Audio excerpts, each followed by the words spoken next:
नमस्कार, मैं हूं विश्वनाथ मिश्र।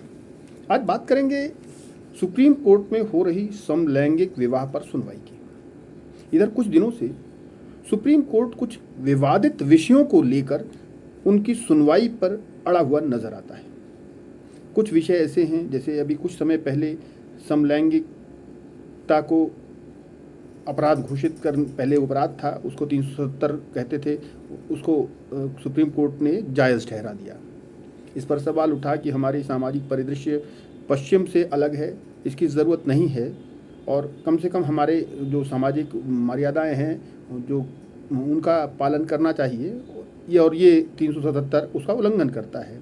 लेकिन सुप्रीम कोर्ट ने कहा कि साहब, अगर आप समाज के साथ बढ़ना चाहते हैं, चलिए ठीक है, पश्चिम के हिसाब से चलना चाहिए, चलिए वो भी ठीक है कि अगर दो लोग रह रहे हैं, उनकी निजी कुछ अपनी शारीरिक ज़रूरतें हैं उनको है, तो पर्दे के पीछे जो कुछ कर रहे हैं तो उसको अपराध की श्रेणी से हटा दिया गया, वहाँ तक ठीक था। लेकिन अब सुप्रीम कोर्ट का जो मसला है कि LGBT कम्युनिटी ने सेम सेक्स मैरिज यानी लड़की लड़की विवाह कर ले, लड़का लड़का विवाह कर ले, इस बात की डिमांड को लेकर सुप्रीम कोर्ट ने रिट फाइल हुई, सुप्रीम कोर्ट ने उसको एक्सेप्ट कर लिया। सॉलिसिटर जनरल तुषार मेहता ने सरकार का पक्ष रखा। उन्होंने इसका विरोध किया। उन्होंने कहा सुप्रीम कोर्ट शादी की नई संस्था नहीं बना सकता है। सुप्रीम कोर्ट के मतलब विवाह के असामाजिक मूल्यों पर इस तरीके की जो डेवलपमेंट्स हैं उसका विरोध किया। दरअसल सवाल ये है कि शादी की ज़रूरत क्यों पड़ती है। बहुत बुनियादी सवाल है। हम आप समझें, हमारी जो सनातन धर्म है, संस्कृति है, या बाकी भी धर्म है, उनकी भी एक व्यवस्था है। तो हर धर्म का, कम से कम भारत के परिप्रेक्ष्य में, मूल जो भाव है वो ये है कि एक पुरुष एक महिला दोनों मिल करके एक संतति का निर्माण करते हैं, संतति को उत्पन्न करते हैं। संतति की उत्पन्न करने की क्षमता आती है। अगर संतति की बात न हो, संतति उत्पन्न की या बच्चे पैदा करने की, सामान्य भाषा में कहें, बच्चे पैदा करने की ज़रूरत ना हो, तो मुझे लगता है कि मानव और पशु में बहुत अंतर नहीं। कोई कहीं भी कैसे भी घूम सकता है, कोई समस्या नहीं है। और अब चूंकि 370 हटा दिया गया है तो मुझे लगता है कि उसका कोई बंधन भी नहीं है।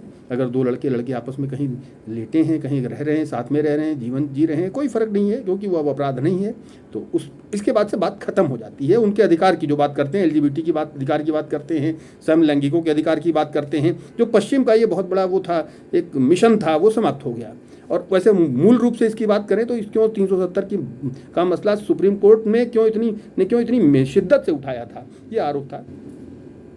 एक BN कृपाल थे, 1995 में वो 1995 में एक सुप्रीम कोर्ट के जज बने थे। उन्हें एलिवेट किया था जस्टिस DY चंद्रचूड़ ने, उस समय के CJI थे। अब सुभाष कृपाल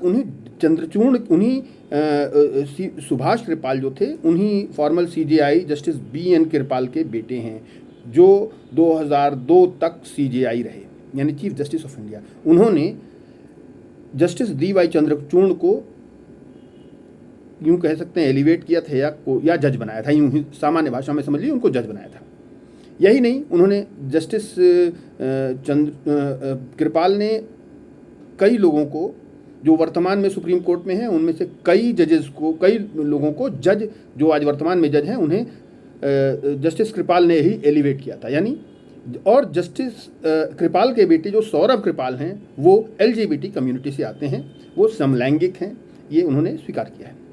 तो अब सवाल था, ऐसा आरोप लगता है कि अब मौका था कि जस्टिस चंद्रचूड़ और उनके जो फेलो जजेस हैं, उनको अपने गुरु के बेटे को अपग्रेड करने की ज़रूरत थी। तो अब उनके समलैंगिकता चूंकि अभी अपराध थी कानून में, तो पहले उस अपराध के दाग को धोना था, तो उन्होंने पहले उस अपराध के दाग को धो दिया। ठीक, बहुत अच्छा। आप समझिए कि समाज की मूल्य को अगर ध्वस्त करना हो, समाज को किसी एक व्यक्ति को लाभ पहुंचाने के लिए, तो ये इस तरीके का आरोप लग रहा है। मैं नहीं कह रहा हूं कि यही मसला था, लेकिन बहुत लोगों ने इस पर बहुत सवाल उठाए, क्योंकि हमारा समाज पाश्चात्य पूरी तरह पाश्चात्य समाज नहीं हो सकता है, एक बहुत बड़ा प्रश्न है। तो अब जस्टिस DY चंद्रचूड़ का अपग्रेड एलिवेशन चूंकि उन्होंने किया था सौरभ कृपाल के पिता श्री जस्टिस BN कृपाल ने, तो अब इनकी अपेक्षा थी कि ठीक है भाई, सौरभ कृपाल को हम, चूँकि अब वो LGBT कम्युनिटी से हैं, तो अब हम उनको, अब वो अपराध नहीं है सेम सेक्स या ये सेम सेक्स के लोगों का रहना, तो अब वो LGBT उस जिस ग्रुप से आते हैं तो ठीक है, अब इसका मतलब वो अपग्रेड हो सकते हैं। अब उनका नाम इन्होंने भेज दिया सौरभ कृपाल का फॉर जजशिप। लेकिन उसमें एक पेच फंस गया, उसमें जो सिक्योरिटी एजेंसीज थी उनके कुछ रिपोर्ट आई जिस पर कुछ सवाल उठे उनके बढ़ने पर, क्योंकि उनका जो साथी था वो विदेशी मूल का था। तो देश के जज का जो एक साथी हो, भले वो पुरुष हो महिला हो, वो अगर विदेशी मूल का है तो वो देश की सुरक्षा, सुप्रीम कोर्ट में आप बैठते हैं तो देश की बुनियादी चीज़ों को आप प्रभावित करते हैं, आप देश की सरकार को प्रभावित करने की सामर्थ्य रखते हैं, देश की पॉलिसीज़ को प्रभावित करने की सामर्थ्य रखते हैं, आप देश की बेसिक चीज़ों को जानते हैं। तो यानी आपका एक जो ट्रांजैक्शन है बहुत बाहरी व्यक्ति से हो, जो जिस पे कोई सस्पिशन हो एजेंसीज को, तो मुझे लगता है कि ऐसे व्यक्ति के साथ जिसका संबंध हो उसको नहीं एलिवेट किया जाना चाहिए। शायद सरकार ने इसलिए विरोध किया, 2 बार हुआ और उसके बाद फिर फाइनली ये ठंडे बस्ते में रह गया। ये मूल मुद्दा था, ऐसा था जिसमें समलैंगिकता की बात आई। अब इसके बाद समलैंगिकता के मसले पर जब ये रिट पिटीशन आई सुप्रीम कोर्ट ने इसको एक्सेप्ट कर लिया। हालांकि सॉलिसिटर जनरल तुषार मेहता जी ने कहा कि भाई ये मसला आपका नहीं है, पहले सब इस पूरी जो रिट पिटीशन है उसकी सुनवाई करने से पहले, ये जो कल का मुद्दा है वो बता रहा हूँ, कल हुआ क्या पूरा सुप्रीम कोर्ट में। एसजी ने कहा, तुषार मेहता जी ने कि सुप्रीम कोर्ट से कि आप इसकी मामले की सुनवाई करने से पहले सरकार का पक्ष जान लीजिए।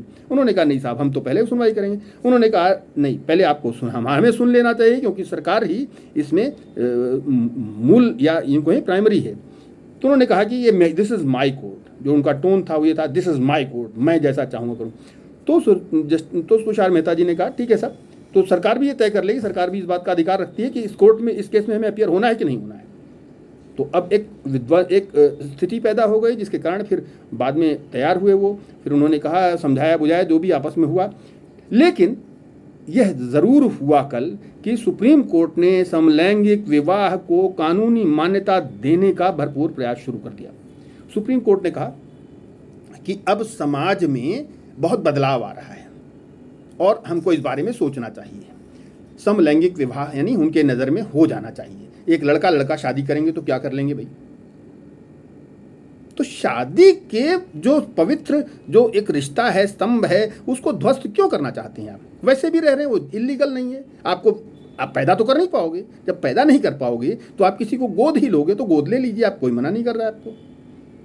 लेकिन सुप्रीम कोर्ट के पास इतने केसेस पेंडिंग हैं, उसके पास और कोई समस्या नहीं है। वो इनके इस समलैंगिकता को लेकर सुप्रीम कोर्ट को कौन सा ऑब्सेशन है नहीं समझ में आता है।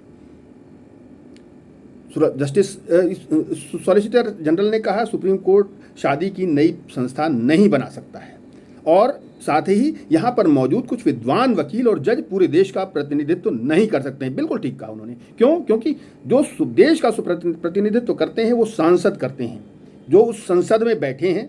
आपको अगर सुप्रीम कोर्ट को लगता है कि कोई विषय है तो उन्हें कानून बनाने का अधिकार संसद के पास है, उन्हें उस विषय को संसद के पास भेजना चाहिए था, राष्ट्रपति के पास भेजना चाहिए कि इस पर सरकार को कानून बनाने पर विचार करना चाहिए या चर्चा करनी चाहिए। तो संसद में भरपूर चर्चा हो, विषय है, आम जनता में, जनमानस में ये बात जाती, लोग अपना सामाजिक रूप से विचार करते, उस पर अपने विचार होते, आइडियाज़ और काउंटर आइडियाज़ सभी आते, एक चर्निंग होती समाज में, ज़रूरत होती तो समाज में, तो सरकार उस पर कानून बनाती नहीं होती तो जो पक्ष मजबूत होता वो उसके हिसाब से काम चल जाता। अगर समाज उस संसद में अगर लोग जो बहुमत के लोग होते उनको लगता तत्काल इस पर कानून की ज़रूरत है तो कानून बन जाता है, नहीं चाहते, बहुमत का विचार नहीं होता तो नहीं बनता। यानी इस पर सुप्रीम कोर्ट का कोई रोल नहीं था। लेकिन सुप्रीम कोर्ट ने इस पर अपनी जिद दिखाने की कोशिश की। हालांकि सुप्रीम कोर्ट ने इस याचिका पक्ष ने जो है समानता और जीवन जीने के अधिकार का विषय उठाया। सुप्रीम कोर्ट ने कहा कि सुप्रीम कोर्ट की बेंच थी जिसमें डी वाई चंद्रचूड़ थे, justice D Y Chandrachud, justice Kishan Kaul, justice S Ravindra Bhat, justice P S Narasimha और जस्टिस हिमा कोहली की बेंच से। तो अब उसमें तुषार मेहता जी की आपत्ति पर उन्होंने जो है इसको स्वीकार नहीं किया, उन्होंने पहले मना कर दिया। तो जब चीफ जस्टिस ने कहा कि पहले याचिकाकर्ताओं की बात सुनी जाएगी तो केंद्र सरकार को जवाब देने का मौका मिलेगा, इस पर वो अपनी बात रखें। तो साथ यही नहीं, यहाँ पर याचिका का विरोध कर रहे कौन? जमीयते उलेमाए हिंद के वकील हैं, कौन? कपिल सिब्बल साहब, उन्होंने भी विरोध किया है। उन्होंने कहा शादी विवाह से जुड़े कानून संविधान की समवर्ती सूची में आते हैं, इसलिए इस बारे में पहले राज्य सरकारों को भी सुना जाना चाहिए।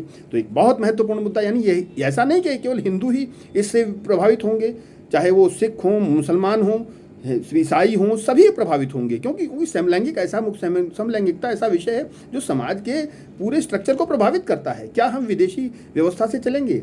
तो अब ये सवाल उठा कि भाई समलैंगिक जोड़े अधिकारों से वंचित है। भाई इसमें सबसे बड़ी वाली बात है कि मुकुल रोहतगी जी ने ये याचिकाकर्ता की ओर से कहा कि अभी याचिकाकर्ता की ओर से थे मुकुल रोहतगी, अभिषेक मनु सिंघवी, और उन्होंने कहा कि साहब वो समलैंगिक जोड़े अधिकारों से वंचित हैं। काहे कि समलैंगिकता का अधिकार है भैया, जिस पार्टनर के साथ जी रहे हैं उसके साथ कर